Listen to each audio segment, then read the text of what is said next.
Hello viewers, আসসালামু আলাইকুম। আজকে নিয়ে এসেছি আপনাদের মাঝে অনেক মজাদার এবং টেস্টি মাটির চুলায় তৈরি আম্মুর হাতের বানানো পোস্ত ইলিশ রেসিপি। আশা করি ভিডিওটি আপনাদের ভালো লাগবে। সঙ্গে আছি আমি মোহাম্মদ মেহেদি হাসান। ডেলিশিয়াস কুকিংয়ের পক্ষ থেকে জানাই আপনাকে স্বাগতম। অবশ্যই ভিডিওটি শেষ পর্যন্ত দেখবেন, ভালো লাগলে লাইক করবেন এবং মতামত কমেন্টের মাধ্যমে জানিয়ে দেবেন। তো বেশি কথা না বলি, চলুন শুরু করা যাক আজকের ভিডিও।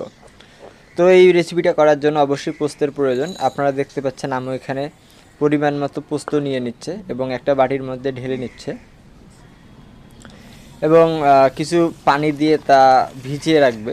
অবশ্যই একটু হাত দিয়ে আপনারা দেখে নেবেন যদি কোনো ময়লা থাকে, তা ভেজানোর পূর্বেই আপনারা ফেলে দিতে পারেন, ঝেড়ে ফেলে দিতে পারেন।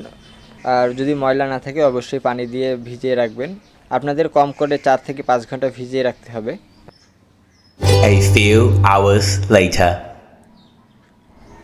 তো ভিউয়ার্স, আমরা কয়েক ঘন্টা পর চলে আসছি। আপনারা দেখতে পাচ্ছেন এখানে কয়েক পিস ইলিশ মাছ নেওয়া হয়েছে এবং তা আম্মু একটা কড়াইয়ের মধ্যে ঢেলে নিয়েছে এবং মাছগুলোকে মেরিনেশন করার জন্য আম্মু এখানে সামান্য পরিমাণ মশলার ব্যবহার করতেছে।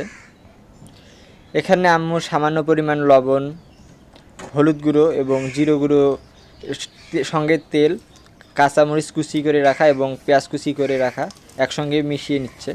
আপনারা দেখতে পাচ্ছেন এখানে আম্মু কীভাবে মিশিয়ে নিচ্ছে। প্রথমে মশলাগুলো একটু হাত দিয়ে মাখিয়ে নেবেন, একটু নরম হওয়ার পর তারপর মাছ দিয়ে ভালোভাবে মাখিয়ে নেবেন।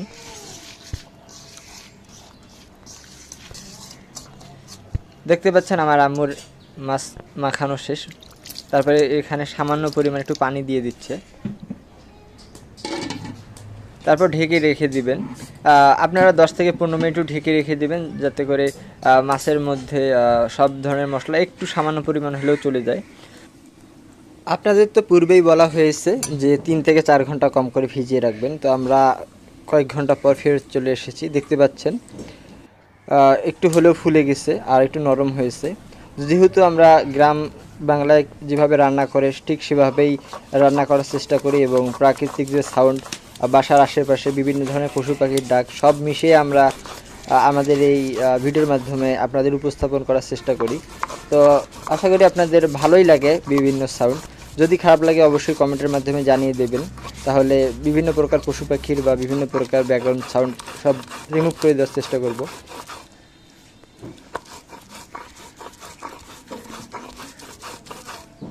আপনারা বাটনে বা শিলনোড়ায় ভালোভাবে বেটে নেবেন। তো দেখতে পাচ্ছেন আম্মু এখানে বেশ কয়েকবার বেটে নিয়েছে। কম করে 3 থেকে 4 বার বেটে নেবেন, যেন মিহি মিহি হয়ে যায় একেবারেই, কোনো দানাদার এখানে যেন না থাকে। অবশ্যই খেয়াল রাখবেন, তাহলে ভালো লাগবে না খেতে। তো একেবারেই সুন্দর করে বেটে নেওয়ার পর উঠিয়ে নেবেন। দেখতে পাচ্ছেন আম্মু উঠিয়ে নিচ্ছে।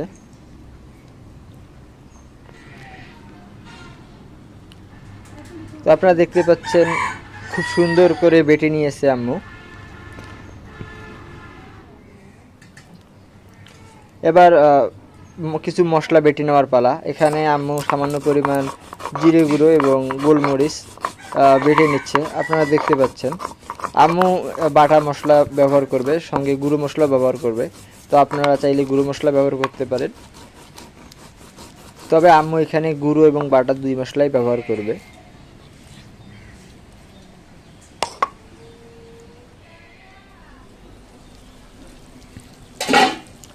তো ইতিমধ্যে আপনারা দেখতে পাচ্ছেন যে এইদিকে মাছ হয়ে গিয়েছে, একটু ভাজি ভাজি হয়েছে, দেখতে কিন্তু অসম্ভব সুন্দর লাগতেছে। তো আম্মু এখন নামিয়ে নিচ্ছে চুলা থেকে। আপনারা তা ভালোভাবে দেখতে পাচ্ছেন।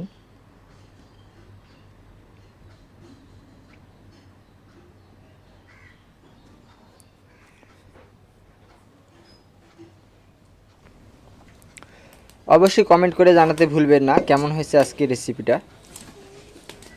তো ভিউয়ার্স, আপনারা দেখতে পাচ্ছেন আম্মু মাছ নামিয়ে নিয়েছে এবং কড়াইটা ভালোভাবে পরিষ্কার করে এখন পেঁয়াজ কুচি দিয়ে দিয়েছে, সামান্য পরিমাণ তেল দিয়ে দিচ্ছে।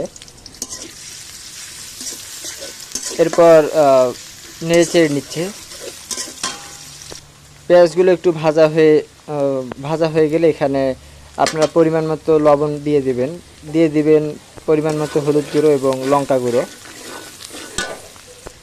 এরপর আবার ভালোভাবে নেড়ে চেড়ে নেবেন। সঙ্গে দিয়ে দিবেন আপনারা পরিমাণ মতো আদা এবং রসুন পেস্ট। তো দেখতে পাচ্ছেন আম্মু এখানে ভালোভাবে নেড়ে চেড়ে নিচ্ছে এবং এরপর আপনারা দেখতে পাচ্ছেন যে আম্মু এখানে 1 চা চামচ পরিমাণ জিরা পেস্ট দিয়ে দিচ্ছে। একটু আগে যে জিরাটা বেটে নিয়েছে ঠিক সেই জিরাটাই এখানে দিয়ে দিচ্ছে। পরিমাণ মতো একটু পানি দিয়ে দিচ্ছে, তারপর ভালোভাবে কষিয়ে নেবেন। আমার আম্মু বলে থাকে মশলার মিশ্রণ যতটা পরিমাণে কষানো হয় ততটা পরিমাণে নাকি খাবারটা মজাদার হয়। তো আম্মু এখানে পর্যাপ্ত পরিমাণে দেখতে পাচ্ছেন কষিয়ে নিচ্ছে এবং কষিয়ে নিতে নিতে তেল পর্যন্ত উঠিয়ে ফেলেছে। আপনারা দেখতে পাচ্ছেন পর্যাপ্ত পরিমাণে কষিয়ে নেবেন। দেখতে পাচ্ছেন অনেক সুন্দর লাগছে।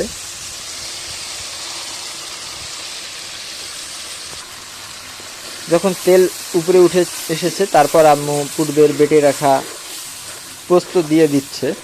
তো এরপর আম্মু ভালোভাবে কষিয়ে নিচ্ছে, আপনারা তা ভালোভাবে দেখতে পাচ্ছেন।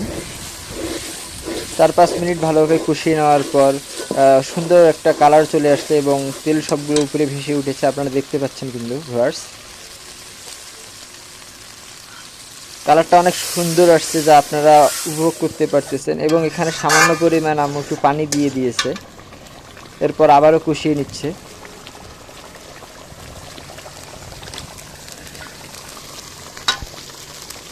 তো 5-6 মিনিট কষিয়ে নেওয়ার পর আপনারা দেখতে পাচ্ছেন পূর্বের রান্না করে রাখা মাছের টুকরো এখানে দিয়ে দিচ্ছে। এরপর একটু নেড়ে চেড়ে নেবেন। অতি সাবধানে আপনারা নেড়ে চেড়ে নেওয়ার চেষ্টা করবেন। ইলিশ মাছ একটু নরম হয়, বেশি পরিমাণে নেড়ে চেড়ে নিলে ভেঙে যাওয়ার সম্ভাবনা প্রবল। তো আপনারা হালকা করে একটু নেড়ে চেড়ে নেবেন এবং পোস্তের মধ্যে ভালোভাবে ঢুকিয়ে দেওয়ার চেষ্টা করবেন। তারপর হালকা একটু পানি দিয়ে নেড়ে চেড়ে নেবেন। দেখতে পাচ্ছেন আম্মু যেভাবে করতেছে ঠিক সেভাবেই আপনারা করার চেষ্টা করবেন। অবশ্যই ঢাকনা দিবেন না, কারণ পূর্বেই রান্না করে রাখা মাছ, এই কারণে ঢাকনা দেওয়ার কোনো প্রয়োজন নেই। 4-5 মিনিট ব্রেক রাখার পর একটু হালকা করে আবার একটু নেড়ে চেড়ে নেবেন। তো দেখতে পাচ্ছেন আম্মু এখানে আবারও সামান্য পরিমাণ গুঁড়ো জিরা দিয়ে দিচ্ছে। এরপর হালকা করে একটু নেড়ে চেড়ে নেবেন। 2 থেকে 3 মিনিট চুলার আঁচের মধ্যে রেখে দেবেন। চুলার আঁচটা লো রাখার চেষ্টা করবেন আপনারা। তো দেখতে পাচ্ছেন রান্নাটি প্রায় শেষ, এখন আম্মু নামিয়ে নিচ্ছে। কিছুক্ষণ রেখে ঠান্ডা করার পর আম্মু ওটা পরিবেশন করবে। আশা করি ভিডিওটি আপনাদের ভালো লেগেছে। অবশ্যই কমেন্টের মাধ্যমে জানাতে ভুলবেন না কেমন লেগেছে। আর যদি খুব বেশি পরিমাণ ভালো লাগে অবশ্যই শেয়ার করতে ভুলবেন না। আমাদের সঙ্গেই থাকবেন এবং আপনাদের যদি কোনো রেসিপি দেখার প্রয়োজন হয় তা অবশ্যই কমেন্টের মাধ্যমে দেওয়ার চেষ্টা করবেন। আমরা চেষ্টা করব আপনাদের কমেন্টে রিপ্লাই দেওয়ার এবং বিভিন্ন প্রকার রেসিপি নিয়ে আসার চেষ্টা করব। তো দেখা হবে ইনশাআল্লাহ অন্য কোনো একটা ভিডিওতে অন্য কোনো এক সময়। সেই পর্যন্ত ভালো থাকবেন, সুস্থ থাকবেন। আল্লাহ হাফেজ।